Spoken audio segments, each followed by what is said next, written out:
All right, I think I got the wrong banner up. All right.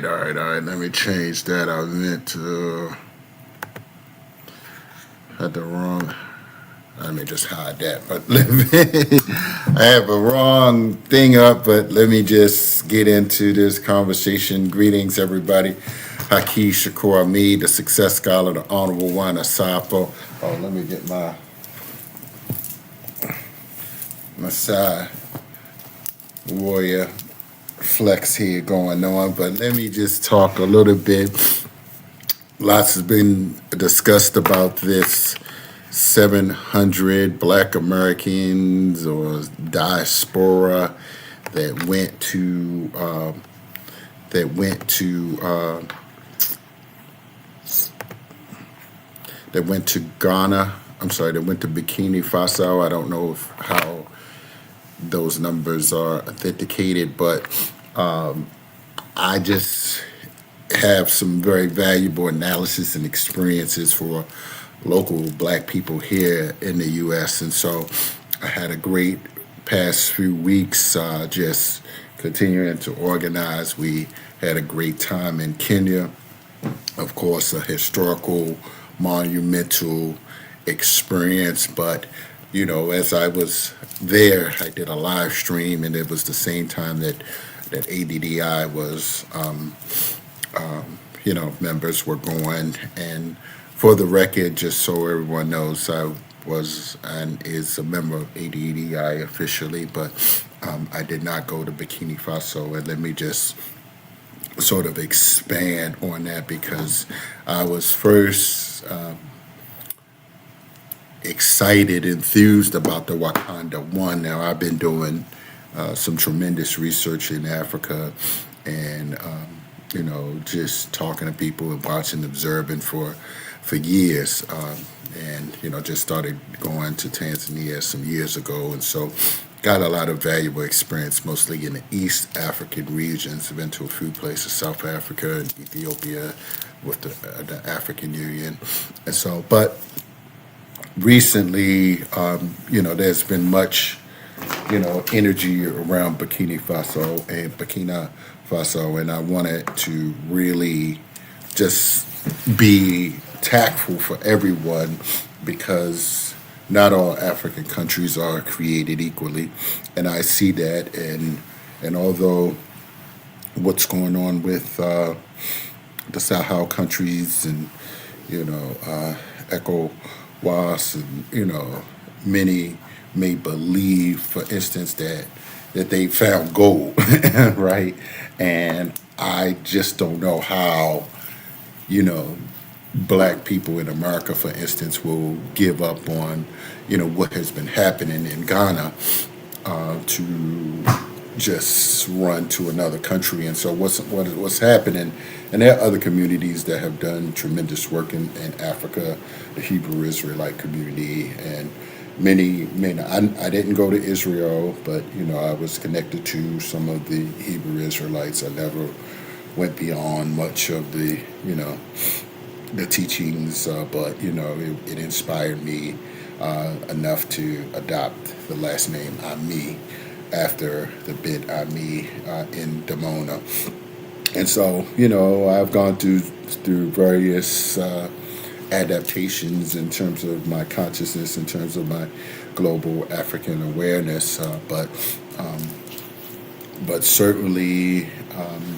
I got connected and familiar with ADDI. And actually, when we were in Kenya, some of my delegation, I just missed PLO Lumumba, but some of our Tanzania and our Ghana delegation in 2020 met PLO Lumumba there in Kenya. And so, I came on board, or not necessarily came on board, but I got connected and started doing the work, in the DMV area, so much so that I was recognized at the ADDI Awards event that was held. So I received the Arikana Excellence Award there for my tremendous work that have been going on. And so now I'm, like sort of figuring out what moves need to be made, how to maneuver in these spaces, these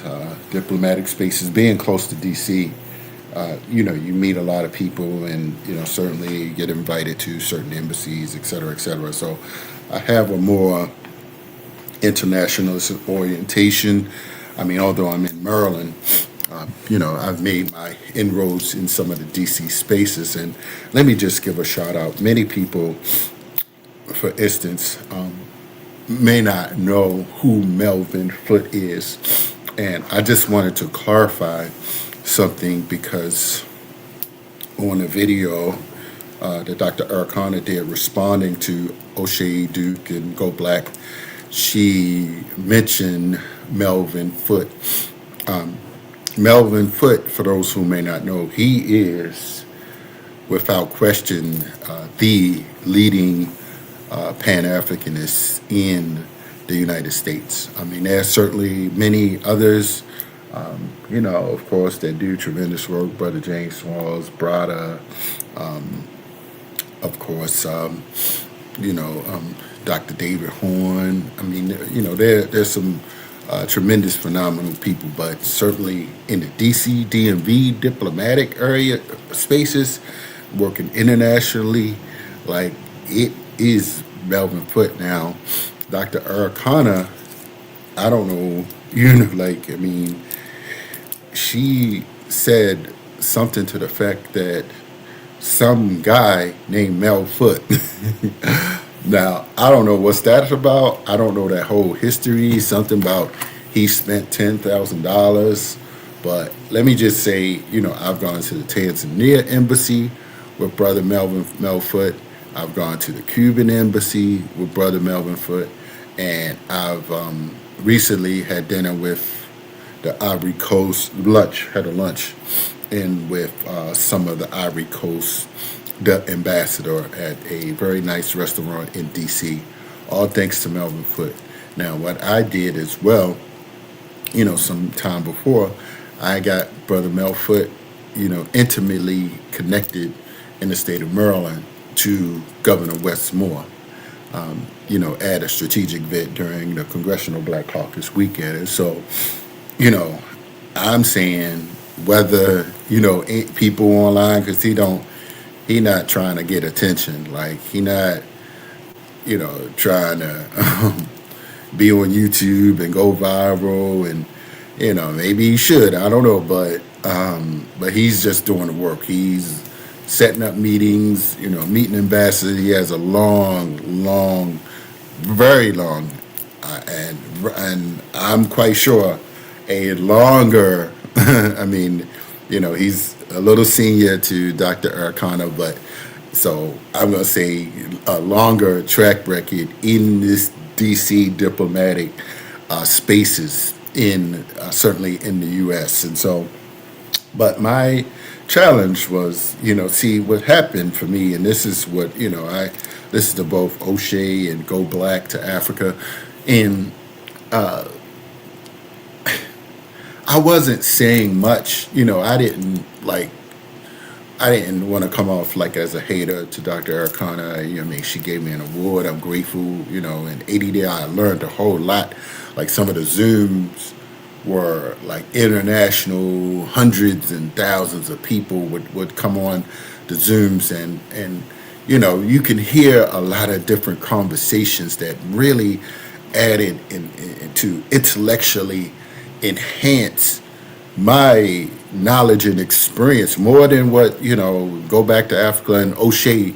Like, y'all should have been on, and maybe y'all were on these calls, but these were, from 10 to sometimes like 4 or 5. Like, they did Zooms and different people to join in. I wish they recorded them, because they were so resource rich. Probably like the only time in history that the diaspora got together on a Zoom where you could just hear a lot of different people. And there were debates, there were, heated discussions, but it was enhanceful. So, I was able to pick and listen to the dynamics of different groups. Some people getting on talking, why, I mean, some countries are more valuable. Where should the headquarters be? The headquarters, where should the six region headquarters be? You know, all of these types of conversations. And so I'm, like forever grateful in terms of my knowledge now. Again, I came on board when they were talking about the Wakanda one in Ghana and Africa and Kenya. And this is where I would, I hope that there was a level of wisdom surrounding that. Like, all right, look, we picking two African countries to say that we're going to build in, and Ghana absolutely had to be one of them. I mean, that's where most black people, are. The Hebrew Israelites are there now, and many other groups, and even Go Black said something about Africa. So I certainly sort of, and I know that people are excited. My thing was, you have people that come on YouTube, they new to the Pan African movement, they don't know nothing. Like they barely knew Dr. Arikana. And now these people, because I wasn't going, and I'm going to, and here's the thing, let me just say this. I've been like, pulling for ADDI for some years, and, when, like before, what were we trying to do? We were trying, I think, go to Zimbabwe, right? And after I had people lined up that was willing to go, because I got like strategic position within the global Pan Africanist movement, and so we had people ready to go to Zimbabwe, and then I said I can't hold out no more. I got people ready. So this was like a 1.5 year, 2 year thing. I was like, man, look, we gotta go. We can't like wait. So we took, and I couldn't go because personally I couldn't be there in Zimbabwe. I felt so bad because I got like people to actually go, and trying to coordinate and get space for them, and but and when we like sort of try to get ADI support, I mean, I ain't gonna say people didn't help, but it's just like, it wasn't like in line at the time with, what ADDI was willing to do. And I'm like, damn, look, like I got a delegation of 12, 13 people this rocked and loaded, like, and nobody's like showing up. Nobody's like paying attention, or nobody like cares. And so I'm just like, man, so we did that, but I ain't gonna say I got discouraged, but I just was like, all right, things happen, and I'm like, look, I gotta be fiscally wise and responsible about every move. And so then there was things like going on with ADDI with the first Burkina Faso trip. And so, I was just like, well, I mean, things happen again.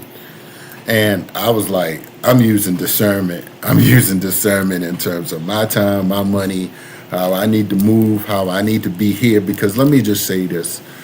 And I had to like twist a little bit, because there was this one sister that, like she obviously was new to consciousness and just like kind of like romanticizing about what's going to happen in Burkina Faso. And she was just like, you just a Western puppet if you don't go. In other words, like, or, because she was going. And so, they created a little cult following, like, oh, we're going to free Africa through Burkina Faso. That's the standard bearer for Africa. And I'm not saying that, not to take away from, Honorable Ibrahim Toure. I'm certainly not that. But when you have people that are new to this and they don't have the proper depth of what's going on in the ground in Africa, the dynamics, and been in these spaces for the past 6 or 7 years, like, like seriously, like listening and having conversations and having, working with people or WhatsApp, late at night, early in the morning, getting calls and texts, doing things. You just a baby. So, you have people that's going, and God bless them for going, but I'm just like, there's still what's going on in Ghana. Like, and recently, Dr. Abadale Kembon, he just got established a decade for repatriation, right? And so I'm saying, I'm not trying to tell anybody which country or not, but I don't speak French. I don't have time to be, when you a real business person, like here, how I move in Maryland and in DC, like I get things done. Like I can't, slow up and you know, have all these complications with visas and embassies and all this other stuff. I'm like, look, I'm getting things done here. People call me, people send me, say, come on over, like what Brother Melvin Foot did, come to to this embassy. So I'm saying, some people, they don't do nothing here, and like this sister that she has no clue, like, about nothing going on. And although the embassy in DC, as Arikana said, was instrumental in making this meeting happen with all the diaspora, like, you don't even know where the Burkina Faso embassy is. And I think I went to what? No, I don't know if I went to Mali embassy. I did with ADDI. I went. I'm not sure which embassy I went to. I went to somewhere with the DMV people. Now, no disrespect. I mean, I know some of my Trump supporters, and they got their feelings now about me because I'm not like. Look, if you in Maryland,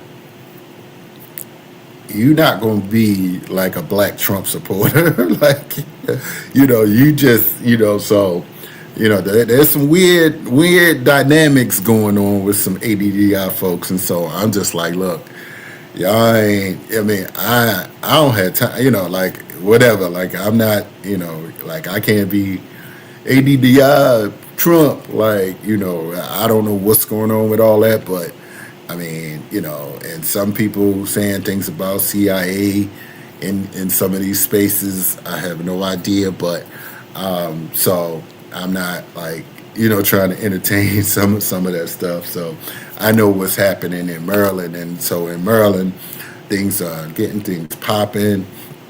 Like, truly, that's why I started the We Be Maryland movement for those that are here, because many of these diasporans, they aren't like going back. They aren't going back to Africa.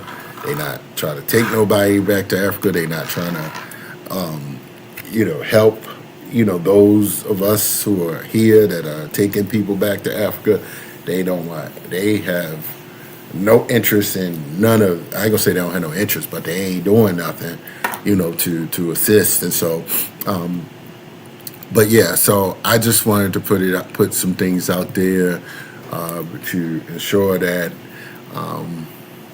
that we all have like a level of consciousness. And like I was saying, Dr. Abadale Kembon, you can see his video. I'll be right up. I'm on it. Dr. Abadale Kembon is in Ghana right now, and he, created this decade for repatriation, and I think it's certainly valuable to connect and hear what his analysis may be. And no, he's not like critiquing anything, or in terms of Burkina Faso, but I think he has enough experience as a repat on the ground in Ghana to know what to do, what what he understands about Africa. And so I get that some people just wanted to go, they felt good, they hoorah, yeah. But from a practical sense, the Ghanaian government, for instance, from the president on down, is like on board, symbolically, officially, however you want to say it, with that. And so that's where knowing for instance, what's practical, who's doing practical, substantive, qualitative work, and not just hype and feel good, hoorah, what's going on. And that's what I'm believing is happening. And so, but that's what I wanted to put out there. And but I'm going to go have some breakfast here. I'm at a retreat in Massanutten, Virginia. We have some good people here. But I'm gonna probably do some quick interviews before we get going. But definitely look me up. Got a lot going on in Baltimore area over the next few days, next few hours. So hopefully we'll be good to go. So thanks a lot, y'all. Peace and blessings. Holla at the Success Gala. Peace and blessings.